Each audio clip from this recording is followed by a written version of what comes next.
I, Finn, 29M, have always felt like the second choice in my family. My younger brother Alex, 27M, has always been the golden child. You know, the one who got all the praise, the attention, and the love. If you looked at our family from the outside, you'd think Alex was perfect. And maybe he is, but it's hard not to notice the way our parents treated him compared to me growing up. Family gatherings always seemed to revolve around him. Take birthdays, for example. Even on my own birthday, it somehow turned into Alex's day. I remember this one year. I must have been around 12, and I was super excited about this birthday party my parents planned. But the moment Alex walked into the room, the focus shifted. He started showing off his new toy to everyone, and by the end of the night, it felt more like a celebration of Alex's latest achievements than my special day. That's how it always was. His accomplishments, no matter how small, were celebrated like they were a big deal. Meanwhile, mine were either ignored or treated like an afterthought. School was the same. I did well. Not a genius, but I was solid. Got good grades. Participated in extracurriculars, even won a few awards. But every time I brought home a report card, the reaction was muted. A simple good job, and then back to whatever they were doing. But when Alex scored even slightly above average, it was a whole event. Our parents would gush about it, telling family members how proud they were. I couldn't help but wonder why they never talked about me like that.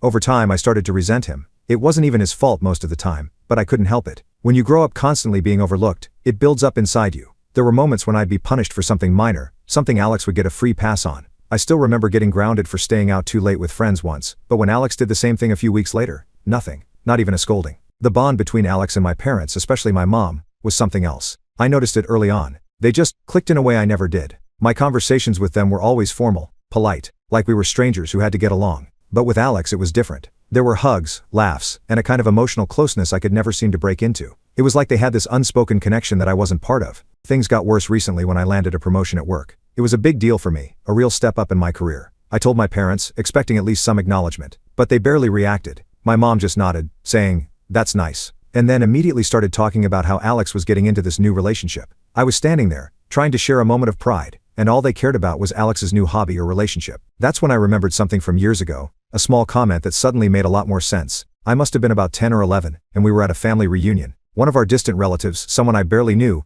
looked at Alex and said, "He looks so much like his father." At the time it stung a little, but I didn't think much of it. Now, looking back, it felt like a clue, a puzzle piece that didn't quite fit with everything else I knew. Recently I couldn't hold it in anymore. I brought it up to my parents, how it always felt like they favored Alex, how I felt like I was just there. They didn't deny it. Instead they brushed it off, saying I was just being jealous of my brother. That was their explanation. Jealousy. As if all those years of feeling like an outsider in my own family were just me being petty. Things hit a breaking point when Alex started working in the family business. I've been working for years, trying to make a name for myself outside of the family. But when Alex joined, he rose through the ranks faster than I ever did. My parents acted like it was some kind of miracle, but I knew it was because they were helping him every step of the way. He didn't have to work for it. Everything was handed to him, while I had to struggle and fight for every bit of recognition. My mother has always been protective of Alex, even when he messed up. It didn't matter what he did, she'd find a way to excuse it or shield him from consequences. Meanwhile, I was always left to fend for myself. It felt like I was living in a completely different household, despite sharing the same roof. A few weeks ago I was cleaning out the attic of our childhood home, going through old boxes of stuff we hadn't touched in years.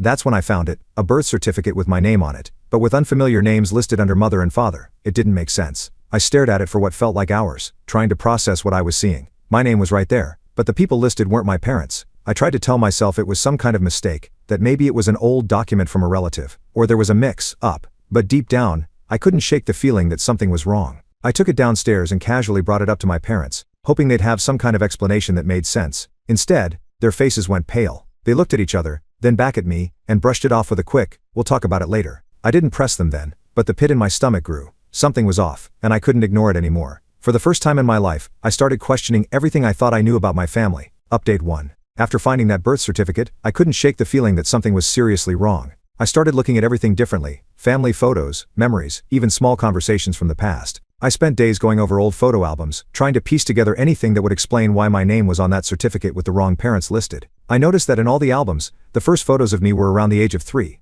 But Alex? He had baby photos, pictures from the hospital, even shots of my parents holding him as a newborn. That's when it clicked. I couldn't find a single photo of me as a baby. Not one. I started obsessing over the idea that I might be adopted. I couldn't stop thinking about it. I spent hours online, reading stories about adoption, family secrets, and hidden pasts. I'd fall down rabbit holes, reading about people who found out late in life that their families weren't who they thought they were. Every story I read felt eerily similar to what I was going through. The more I read, the more I convinced myself that I had to be adopted. It would explain everything. Why I never felt like I fully belonged, why Alex was always the center of attention, why my parents seemed distant with me. But I needed proof. I couldn't just sit with this feeling anymore. I remembered that there was another box of old family photos in the basement. I hadn't looked at it in years, but it was the only place left to check. I went down there, digging through dust-covered boxes until I found it. Inside there were more albums, but the same thing, no baby photos of me, only ones starting around the age of 3. That's when I knew I couldn't ignore it anymore. I had to confront my parents. I didn't try to ease into it this time. I went straight to them and told them I found the birth certificate,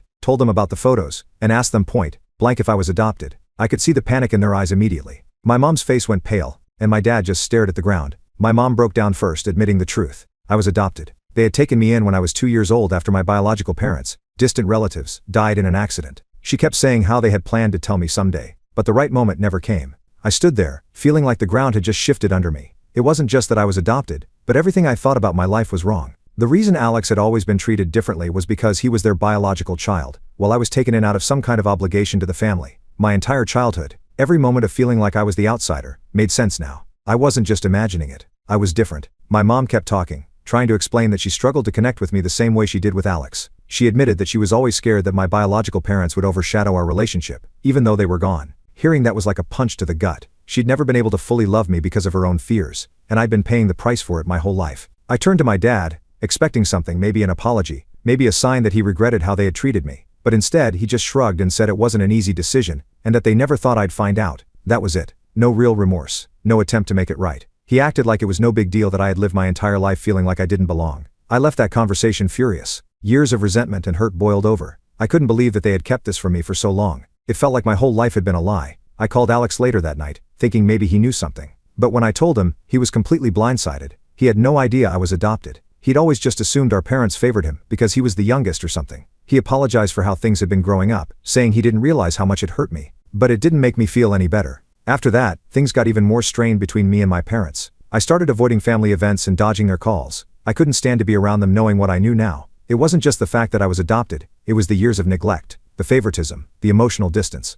I felt like I had been cheated out of a real family. I didn't know what to do next. Part of me wanted to cut them out completely, but another part of me still craved some kind of closure or understanding. I ended up starting therapy, hoping that maybe a professional could help me make sense of it all. My therapist suggested that I take things slow and figure out what I wanted from my relationship with my parents, if anything. At that point I didn't even know if I wanted to keep contact with them at all. The betrayal ran so deep that I wasn't sure if there was anything left to salvage. Every time I thought about how they had treated me like I was less than Alex, it just made me angrier. The people who were supposed to love me unconditionally had made me feel like I was only there out of duty. I wasn't sure where things were headed, but I knew one thing for sure: nothing was ever going to be the same again. Update 2. After learning the truth about my adoption, I couldn't stop thinking about my biological parents. Who were they? What kind of life could I have had if they hadn't died? These questions started eating away at me, and I knew I had to find out more about them. The only clue I had was from the adoption papers my parents kept hidden. There were a few names of distant relatives, so I decided to track them down. I started by reaching out to one of the names listed, a woman named Claire, who was apparently my biological aunt. I found her contact information online, and sent her a message, explaining who I was and what I had just discovered. It felt weird to reach out to someone I'd never met about something so personal, but I needed answers. A few days later she responded, and we set up a time to talk. When we finally spoke, she was shocked. She knew about the adoption but assumed I had been told the truth a long time ago. She immediately started sharing stories about my biological parents. From what she told me, they were amazing people, well, loved in their community, kind and generous. They had even started a small charity before they passed away, something Claire and other relatives had kept going in their honor. It hit me hard. I realized that I'd missed out on knowing two people who genuinely seemed like they would have loved me deeply. Claire explained that my parents had died in a car accident when I was just 2. It was a drunk driver who hit them. They had been returning from a charity event, and I was staying with a neighbor at the time. That's why I wasn't in the car with them. She told me that after the accident, my parents had left specific instructions for me to be taken care of by my adoptive parents, who were distant relatives on my dad's side. It made sense now why they adopted me out of a sense of obligation, but it didn't make it any easier to accept how things had turned out. A few days after that conversation, Claire sent me a box of old letters and photos from my biological parents. These were things they had sent to my adoptive parents before their accident, asking them to take care of me and expressing how much they loved me. Reading through those letters was an emotional roller coaster. I felt overwhelmed by how much they cared for me. There were pictures of them holding me as a baby, smiling and happy, clearly proud to be my parents. But as much as it warmed me to see their love for me, it also stirred up a lot of guilt and sadness. I kept wondering what my life would have been like if they hadn't died. Would I have grown up in a loving home where I didn't feel like the outsider? Would I have had a different relationship with my adoptive parents if they hadn't taken me in out of duty? The thoughts kept swirling, and I couldn't stop the mix of emotions from surfacing. I brought all of this up in therapy. It was during one of my sessions that something clicked for me. My therapist helped me realize that while my adoptive parents had neglected me emotionally, they weren't the root cause of my pain. It was the circumstances of my life that had placed me in this situation. I started to see things differently, not as the victim of their favoritism but as someone who had been caught in a web of unfortunate events beyond my control.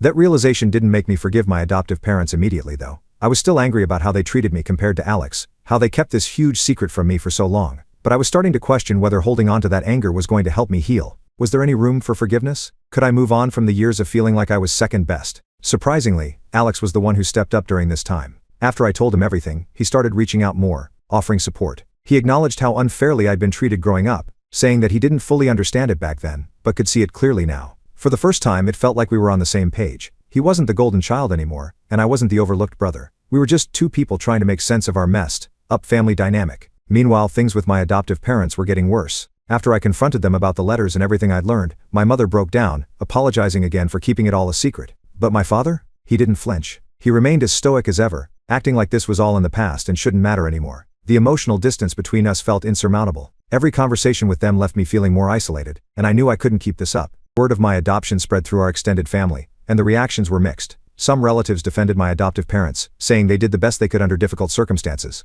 Others sided with me, saying it was clear I had been treated unfairly all those years. It was exhausting, constantly hearing different opinions and trying to figure out where I stood. I spent a lot of time reflecting on my childhood. Little moments that seemed insignificant before now took on new meaning. I remembered times when I felt like an outsider in my own home, moments when I couldn't understand why my parents seemed closer to Alex. All of those memories made sense now, but they also stung more than ever. Eventually I reached a breaking point. I had one final confrontation with my parents, telling them how their favoritism and emotional neglect had damaged our relationship beyond repair. My mother cried, but my father just nodded like he'd expected it. There wasn't much left to say after that. I walked away knowing that I needed space from them, possibly for a long time. For now I've decided to take a break from them. I need time to focus on healing, on discovering more about my biological roots, and figuring out what I want for my future. It feels like a weight has been lifted, but I also know this is just the beginning of a long process of untangling my past. Update 3. After receiving the letters and learning more about my biological parents, I couldn't shake the feeling that I needed to meet the rest of my biological family. The letters from Claire, my biological aunt, had opened up a floodgate of curiosity, and I realized that knowing about my parents wasn't enough. I needed to meet the people who knew them, who remembered them in a way I never could. I decided to reach out to Claire again and ask if she'd be open to meeting in person. She was more than willing. We arranged to meet at a small cafe in her town. The days leading up to it were filled with mixed emotions, excitement, anxiety, and, surprisingly, guilt. I had just cut ties with my adoptive parents, and here I was, ready to connect with a family I'd never known. It felt like I was betraying one side of my life for another, but at the same time, I couldn't ignore the pull toward my biological roots. When I arrived at the cafe, I spotted Claire almost immediately. She was sitting at a table by the window, and the moment I walked in, she stood up and waved me over, a big smile on her face. As soon as I sat down, she told me I looked just like my father. That comment caught me off guard. It was the first time anyone had ever told me that. For years, people always said Alex looked like our dad, but now I realized they meant our adoptive dad. Hearing Claire say that I resembled my biological father was like finally being seen for who I really was. Claire didn't waste time getting to know me. She dove right into stories about my biological parents, painting a picture of two people who were kind, generous, and deeply in love. She pulled out old family photos from her bag, pictures of family gatherings, holidays, their wedding. Seeing them together, happy and in love, made me feel connected to a past I never experienced. There were photos of my parents holding me as a baby, and for the first time I felt like I was truly part of their world, even if it was through old snapshots. As we continued talking, Claire explained more about the accident that took my parents' lives. It happened on a rainy night when they were returning from a charity event. A drunk driver hit them head on and both of them died on impact. I had been staying with a neighbor, which is why I wasn't in the car with them. It was a small comfort, knowing that I had survived because I wasn't there, but it didn't make the loss any easier. I felt a wave of grief for the parents I never got to know, and guilt followed closely behind. If they hadn't died, would my life have been better? Would I have grown up in a loving home instead of feeling like an outsider in my adoptive family? Claire noticed my silence and changed the subject, telling me about the charity organization my parents had started before they passed away. The organization still existed, run by Claire and a few other relatives, and they were doing good work in the community. Hearing that made me feel proud, like I was connected to something bigger than myself. Even though I didn't grow up with them, knowing that my parents had built something meaningful gave me a sense of purpose, like I could carry on their legacy in some way. Later, Claire introduced me to a few of my biological cousins. They were younger than me, only kids when the accident happened, but they welcomed me like I'd always been part of the family. We spent the afternoon together, and they shared more family stories, filling in the gaps about holidays, birthdays, and little moments that had been lost to me. It was strange, but for the first time, I felt like I belonged somewhere. These people were my blood, and they accepted me without hesitation. Despite the warmth and welcome from my biological family, I couldn't ignore the growing tension with my adoptive parents. My mom found out I had met with Claire, and tried calling me multiple times.